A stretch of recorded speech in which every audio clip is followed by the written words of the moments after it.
नजर तुंहिंजी ते छा लिखजे, उहा मंतर जो कम ॾे थी। ओ दिल तुंहिंजी ते सोचूं था, पके पत्थर जो कम ॾे थी। उहा ई दिल उहा ई दिल उजारण सां वसल परवर जो कम ॾे थी। अड़े इंसान दिल तुंहिंजी खुदा जे घर जो कम ॾे थी। उहा ई आज़माउस में उहा ई ज़ुबान उस छांव में जेका विहारे थी। ज़ुबान खां कम सुठो वठिजे, उहा गोहर जो कम ॾे थी। ज़ुबान में जेकॾहिं शीरी त ख़ुदि ज़ख़्मनि लया मरहम।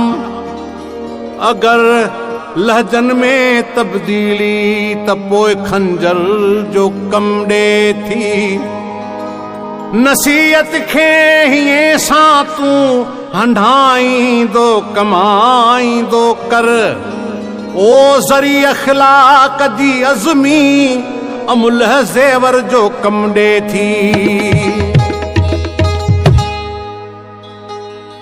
ओ दिल लगी है, दिल लगी कैसा कजे तो खां सिवा। ऐ दिल लगी कैसा कजे तो खां सिवा। को नथो कोई वणे तो खां सिवा। को नथो कोई वणे तो खां सिवा। दिल लगी कैसा कजे तो खां सिवा। दिल लगी कैसा कजे तो खां सिवा।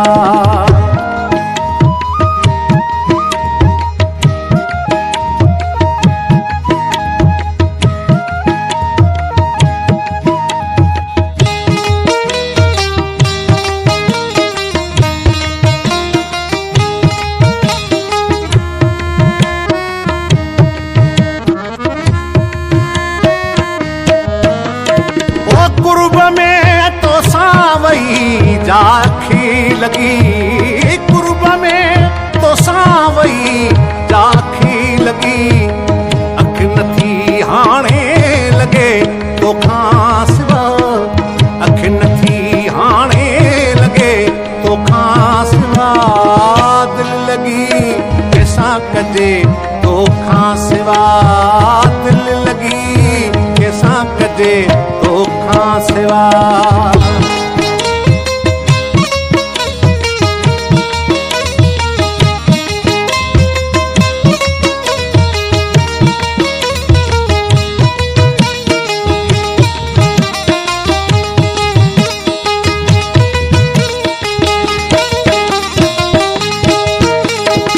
मौत जहिड़े इंतज़ार में सदा।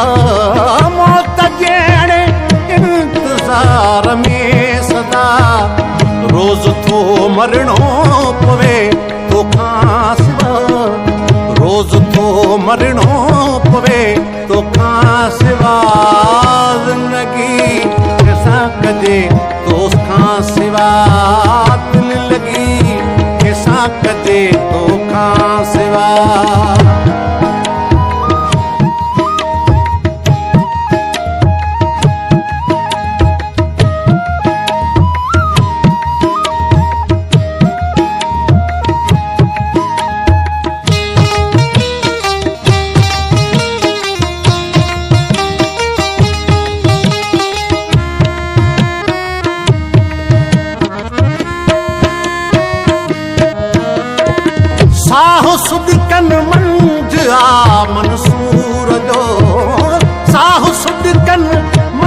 सिवा मंसूर जो मींह अहिड़ा थो ॾिसे तोखां सिवा मींह अहिड़ा थो ॾिसे तोखां सिवा दिल लगी कंहिंसां कजे तोखां सिवा दिल लगी कंहिंसां कजे तोखां सिवा को न थो कोई वणे तोखां सिवा को न थो कोई वणे तोखां सिवा दिल लगी कंहिंसां कजे तोखां सिवा दिल लगी कंहिंसां कजे तोखां सिवा दिल लगी कंहिंसां कजे तोखां सिवा दिल लगी कंहिंसां